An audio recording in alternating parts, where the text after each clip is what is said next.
I'm Kevin O'Connor, and welcome back to Ask This Old House. Today's episode is all about the kitchen, and Tommy, it's got to be the most lived-in room in the house. And probably the most expensive, Kevin. But only if you renovate it top to bottom. Today we've got some projects for you that will not cost a lot of money. Later on the show, I'm going to show you how to make good use of the space inside of your existing cabinets. But first, we're going to introduce you to a homeowner who didn't like her dark oak cabinet doors. So we showed her how to take her tiled old kitchen and give it a brand new look. In this split-level house, the kitchen is down here in the basement, so it's a fairly dark room. And the homeowner wrote us about her cabinets. They're a little beat up, and she wants to lighten them up by painting them. So we have called in our painting contractor, Rich O'Neill. Good morning, Rich. Good morning, Kevin. Tracy, how are you? Good, how are you? All right, so you did some work on the house. Yes, I actually have done a lot since I bought it 3 years ago. The first place I started was downstairs. In the kitchen, I redid the tile. I had this put in over the old tile, which was a 6x6 bright white square with a heather blue rectangle in the middle of the kitchen. And that wasn't working for you? No, it certainly was not. Not with the granite countertop that was already in here. Sure. Well, this looks pretty good. And what else did you do? Well, the next thing I did, once the tile was in, is I decided to paint the walls. They were dirty and pretty beat up. So I chose a nice soft yellow here to brighten it up because we are in a basement level. Yeah. And I'm really happy with it. What do you think, Rich? Looks good. Nice crisp cut lines. Nice brushwork on the trim. Oh, coming from Rich, that's a nice endorsement. Thank you. All right, so you wrote us about the cabinets. What don't you like about these? Well, actually, several things. Right here, you can see there's scratch marks right across this face here. Someone put a big X in that. Yes, for some reason. And there's lots of dirt and grime where all the hands go. And I haven't been able to get that off. Down here, there's drip marks, and they just seem to be set into the wood at this point. So over here, we also have tape that the previous owner decided to put on there, and I haven't been able to get it off, and at this point, I think I might hurt the wood, so I've stopped trying to get that off. And what are you thinking? So I went online, and I looked at some of my options for cabinets, and I don't think they need to be replaced. So I spent some time, about 2 days, looking at the different options for cabinet refacing. What are the options, Rich? There are two primary options. One is to strip and refinish, restain in polyurethane the cabinets. So I have to strip down all of this wood, take all the polyurethane off? Right, it's very time consuming. The other option is to paint them. And you're thinking painting, right? I think I've decided on painting because the other, with painting, I'm going to really brighten up down here. So I think if I go with the nice trim color here, it'll really complete the look and brighten up the kitchen at the same time. So when we paint them, Rich, what are we actually painting? We'd always paint the exterior faces of the frames. Yeah? Also both sides of the doors. Yeah, because we'll see those when they're open, right? Right. And then always you would paint the faces of the drawer fronts. So right here on the face, what about the actual drawer box itself? You can also paint the inside of the drawer box and the sides. You can also paint the interior of the boxes. But it's very time consuming. Well, what do you think, Tracy? You up for that, or you want to leave these the natural wood? Well, I think if I'm going to go ahead and do this project, I'm going to do it the right way, and I'm going to paint the inside, so it I looks like nice. to hear that. She is up for it. So, how do we get started? The first step is to remove the cabinet doors. I like to remove the cabinet doors to gain access to the face frames and all the edges of the doors. Remove the bottom hinge and then work your way to the top. It's very important to label the cabinet doors to make sure there's no confusion when you go to install them. I like to remove the bottom hinge and then number the door and put some painter's tape over that to make sure that it doesn't get painted over when we paint the door. So, Rich, we're going to need some supplies. You sure will. All right, so what do you say we take a trip down to the home center? You guys up for that? Sounds great. While we're there, I'd actually like to take a look at some of the knobs and pulls and some hinges to match. Okay. In that case, it'd be a good idea to bring a door along. Let's go. What do you got there, Rich? This is a degreaser. We're going to use this to clean the cabinets before we paint them. This is really important. All right. We also have a bonding primer. We're going to apply 1 coat of that. And this is an acrylic water-based enamel. We're going to apply 2 coats of that.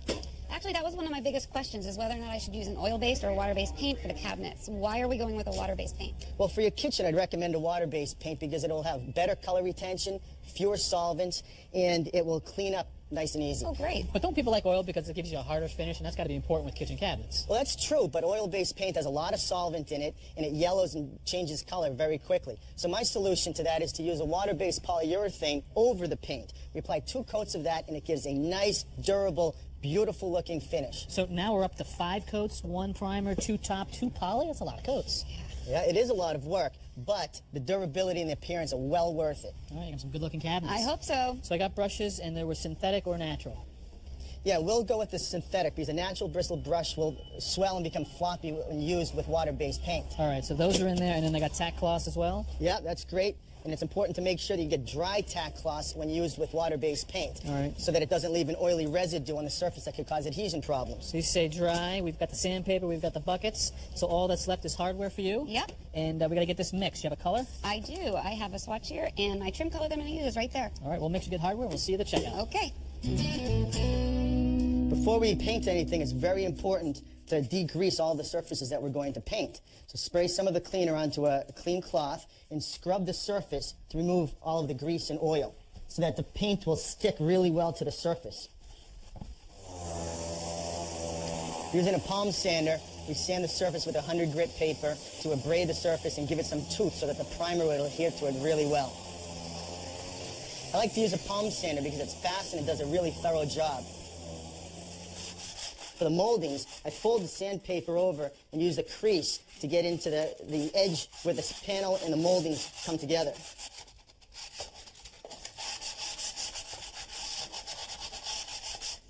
That's great. It's always a good idea to dust off the surface and then use a tack cloth to get any remaining dust off of there.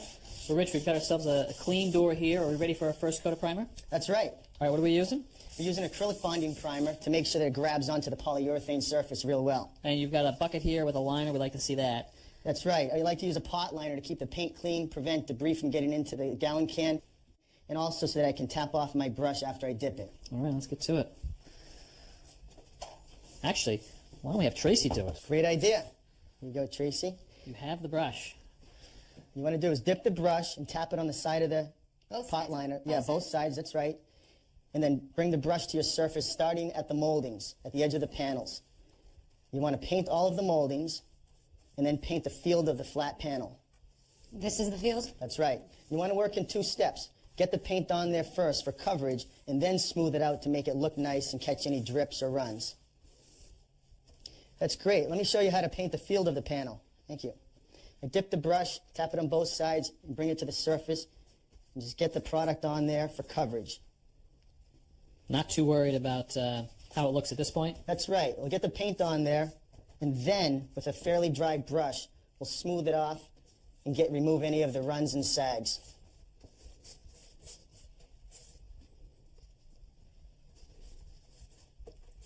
Notice I put the brush into the corner to make sure that we get the bristles right into those edges. Now that I have the coverage, with a fairly dry brush, I lay it off in smooth, even strokes. And first I do the moldings, and then I'll smooth out the face of the panel. You can see I start in the corners and bring with long, smooth brush strokes from one corner down to the other. Bring it out of the corner and feather off as you come to the middle of the panel. And so by feathering, you mean that you're actually reducing the pressure that you have on that brush? That's right. You lighten up on your brush stroke and taper off the stroke so that you don't leave any brush strokes in the middle of your panel. And after you're done with the panel, we move on to the frame of the door, also known as the rails and stiles. And again, you work in 2 steps. Apply the paint for coverage, and then smooth it out to make it look nice. You'll notice that I prop the door up so I can more easily do the edges. Just a couple rolls of tape will do the trick. Now we're ready to do the back. So you've got a couple hooks that you put into the door? That's right. We'll use these to hang the door while we're painting the back. So you've got yourself a little ingenious station over here. 2 ladders, 2 2x4s on the top, and then a whole series of hooks here. I presume to hang doors while they dry, and then 2 more right here. That's right. So this will be a painting station, and we'll hang the door from these hooks while we paint the back. After that, we'll move it over to a drying area. All right, now, Rich, we got to critique her here, right? See if she picked up on any of your lessons. Yeah, the first thing is we have this little trick. You put a screw in here in one of the screw holes from the hinge. You can use that as a little handle so that the door doesn't swing back and forth while you brush it. Now, does it matter if I do the field here first or if I do the edges? Yeah, you want to paint the back just like the front. So you'd paint all around the edges of the panel, just like you're doing.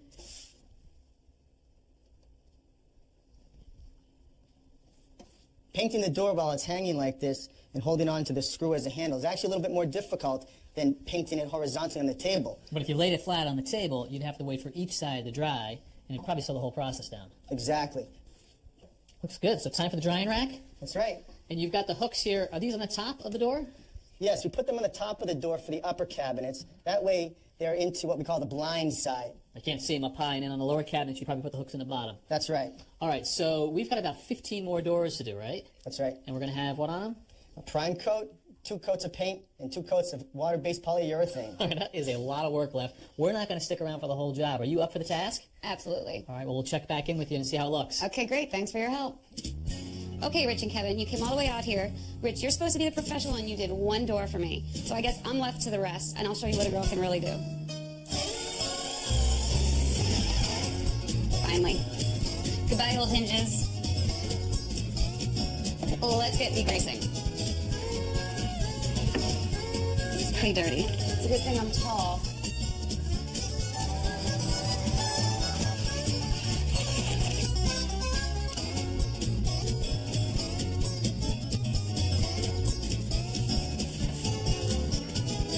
So I'm ready for the first coat, and I'm going to give this roller a shot.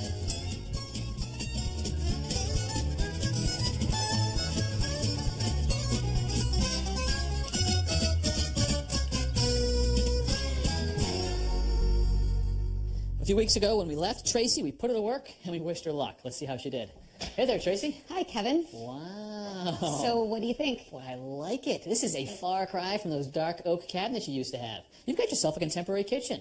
But more importantly, what do you think? I think it looks fantastic. It came out a lot better than I thought it would. I'm really happy. I'm glad to hear that. And it was a lot of work, wasn't it? Oh, most definitely. It actually took me 6.5 weeks from start to finish. Wow. And that's because I did an extra coat than your recommended 5. So we recommended 5. 1 primer, 2 top coats, 2 coats of poly. What'd you do an extra coat of? I did an extra top coat on these. You did? Why? Well, I wasn't happy with the look after 2. The saturation wasn't right. So I went ahead and did a 3rd coat of the paint, and I'm really happy with the way it came out. Well, good for you. It's your kitchen. And you did a couple things that were off of our playbook, too. Yes, the first thing I did is I went ahead and I caulked around all the panels of the doors here Yep. to fill the gaps, and then I also caulked inside the cabinets along the shelving so the paint wouldn't bead up in the spaces that were there. All right, good for you again. And you did all the inside of the boxes as well. And you did not use a paintbrush, No, I actually used a foam roller for everything. including the corners of these doors and this Yeah. beaded detail. Yep, the edge of the roller is rounded. It goes right in there, and then when you roll it out, it smooths right out, and it looks great. Well, obviously you perfected that technique. So a ton of work, but the result speaks for itself. It looks fantastic down here. And I got to say, you are no longer a student. You are a professional. Well, thanks very much. I had a lot of great tips from you guys. It was our pleasure.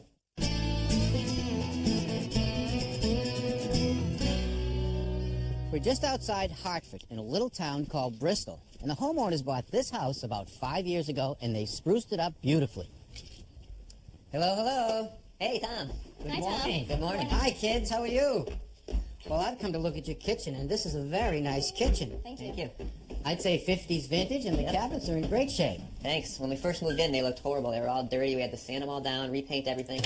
And we loved the old hardware, but it was all grungy, and we had to take it all apart and scrub it and clean it up and put it all back together. So Well, that's a lot of work, and I gotta say, you did a nice job. The hardware looks new. Yeah, thanks. Well, tile backsplash, too. Yeah, Very we nice. Did this ourselves. You did. Backsplash on the counter. Very nice. I like that wood trim on the front edge there. It's Thank a nice you. transition. Thanks. All right, but you wrote me about a storage problem in your cabinets. Right. Things are a little crowded in here. As you can see, Oh, boy. things kind of piled in. My cleaning supplies, my recycling. Yeah, it's all piled up. This corner especially is a problem. I have my yeah. pots and pans in here. This is called a blind corner. Very difficult to see things back there and get them. Right. So eventually I just removed the things that were back here, put them down in the basement, so I have extra pots and pans. You have stuff in the basement? Yeah, in the basement. Oh, boy. Yeah, so even garbage, I couldn't find a better place for that. That's over all the way over Let's here. see. You got the table here. I would imagine with the kids sitting down for breakfast, it's got to be pretty Yeah, hectic it gets a here. little tight. Yeah. Yeah, even the food, there wasn't any room in the cabinets. That's down the hallway. Really nice little Into our pantry. Great. All right. Well, let's see. You've got pots and pans in the basement. You've got food way over here. Yeah. You want to solve some storage problems in the cabinets. I brought some things along that I think can help you. Okay. Why don't you guys empty out the cabinets, and I'll go get what we need. Great, sounds good. All right.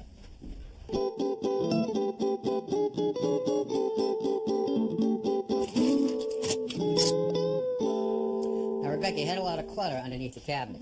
What we're going to do is we're going to give you better access. To do that, we're going to mount the sliding basket to the floor of the cabinet. Give that a try. Yeah, that'll be nice. All right? All we have to do is fasten it to the base of the cabinet. Now I want to figure out where to place the basket in relationship to the opening of the cabinet. I think what we'll do is we'll pull it way over to the right to give you more storage, stationary storage, over here to the left. Now what I like to do is pull the basket forward, close the door. The door will then push the basket back into the cabinet. Now I want to push it back just a hair more to be safe. I'm going to hold down on the frame and remove the basket. Enjoy drill a pilot hole right here in the right corner. All right, now we'll put a screw in it.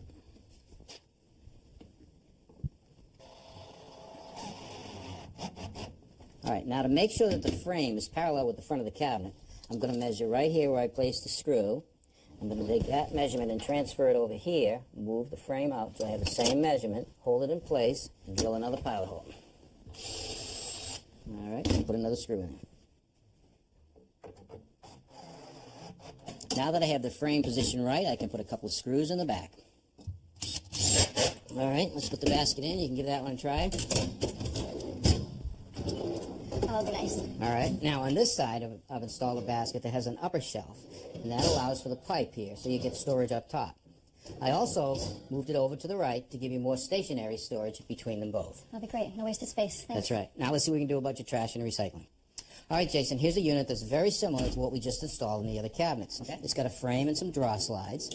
It actually has a wire frame here that will hold these two bins that you can put your recycling or your trash in it. That sounds great. Then we don't have to use this trash on the floor. The kids can get into. Right. Now, I think we can get it in this cabinet right here.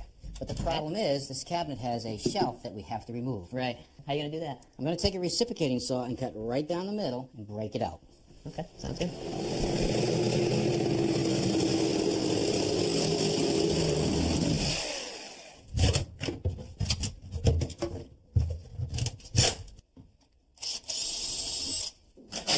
All right, Rebecca, want to give that a try? Okay, now that that's done, let's see what we're going to do with the blind corner. Now, the problem with these corners, it's very difficult to get at anything that's back there. So to solve that problem, we're actually going to use a half-moon Lazy Susan. And that will mount inside the cabinet like this. We're going to bolt it to the front of the cabinet. And this actually swings around and then pulls out, so now you can get at everything that's back in that corner. Now, we've got a shelf to contend with in this cabinet also, but rather than cut the entire shelf out, I'm simply going to place the half-moon Lazy Susan in place and trace around the perimeter and just remove that section of the shelf.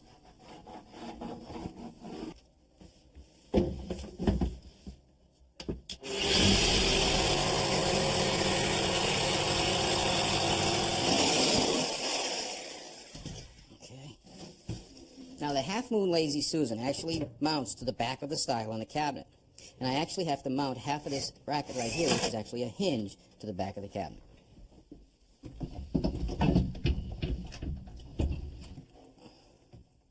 Well, guys, how'd we make out? Oh, big difference. Check this out. All right. We got all our stuff back under the sink where it was, and we have room to spare. Wow. I don't have to squeeze my recycling in the corner anymore. All right, that's good. Right over here. That's great. Let's pull out. Now it's off the floor, just what you wanted. Yes. I want to know how we made out in that blind corner. Oh, that's the best part. Check this out. Got all our pots and pans in here. We don't have to reach all the way back to get them. Look at that. Yeah, this makes a big difference. Thank you. My Thanks a lot, pleasure. Tom. Everything made it back into the cabinets with room to spare. How much extra space do you think you gave them? I didn't really give them any more space, Kevin. It's really about access and efficiency. Now, this unit right here would screw in the bottom of the cabinet. You'd open the door and you'd pull out the bottom shelf so you can get to the pans and the pots. All right? Now, the top pot would also pull out, so now you can get to your covers and your lids. That's cool. And these lids are a pain. They always fall into the back. This is good. Absolutely. Now, here's a unit that's a Lazy Susan also. If you have a cabinet that has an angled door, this goes inside the cabinet, and you can turn it with the door open. You can access the two shelves on this side, spin it all the way around, get these two shelves here, put it in the middle, open the door, and you can pull out the top shelf or the bottom shelf. Wow. Now that thing's so big. How do you get it inside the cabinet? Well, you actually only need an opening of 14.5 inches. You take the two side units off and slide it in and screw it to the floor. So these are actually utilizing the dead space on either side of the opening. Exactly. Now this is stainless or chrome and wood here. Right. This is actually stainless, and this is actually a lacquered finish on plywood, so it's easy to clean. That does not look inexpensive. Well, I'll give you an example. All of the units that I installed in that kitchen, the retail price on that is around $500. This one unit right here is almost $700. Just for this? Just for this one. So there's a wide range in price. This sure is. Tom, over here in this cabinet, we have a tray rack This is a tray rack, and you can get different widths to match the cabinet that you have. and a top drawer. This is a drawer that goes into a drawer. And this is basically a two-part drawer system that slides open like this. You actually cut out the back of the drawer, and that allows the top shelf to slide in. And a great place to put your tools in the kitchen. You got to have them someplace. All right, Tommy, it was an elegant solution. Thank you. So until next time, I'm Kevin O'Connor. I'm Richard Thuy. I'm Tom Silva. And I'm Roger Cook. for Ask This Old House. So who's this Susan person? Yeah, why is she so lazy? Should be lazy, Kevin. Oh. If you have a question about your house or a home improvement tip you'd like to share, please let us know.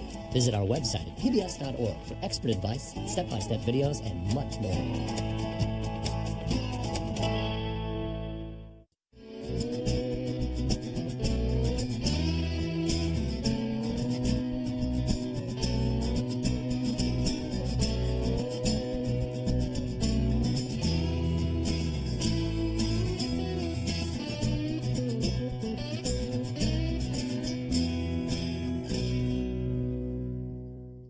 Next time on Ask This Old House.